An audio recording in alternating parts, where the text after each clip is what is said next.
First time আমরা যখন cinema করতে যাই, আমরা যখন সিনেমাতে আসি অ্যাজ এ প্রডিউসার, আমরা সর্বদাই চাবো যে আমাদের সিনেমাটা ভালো হোক। আর যখন আমরা সিনেমা করছি অবশ্যই আমরা চাচ্ছি বড় আকার কিছু, যেখানে এখন পর্যন্ত আমরা বিশ্বাস করে বলতে পারি যে আপনারা বাংলা সিনেমাতে এখন পর্যন্ত এমন কোনো সিনেমা আপনারা হয়তো দেখবেন। Thank you Shakib Khan, megastar Shakib Khan. উনি না হলে আসলে আমাদের এত বড় একটা প্রজেক্ট হওয়া সম্ভব হতো না।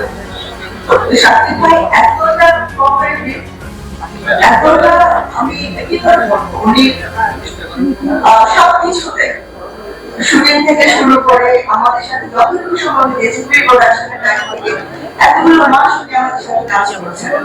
আমি মনে করবো আমার ডিরেক্টরের সৌভাগ্য যে ওর প্রথম সিনেমা এত বড় মেগাস্টারকে নিয়ে কাজ করছেন।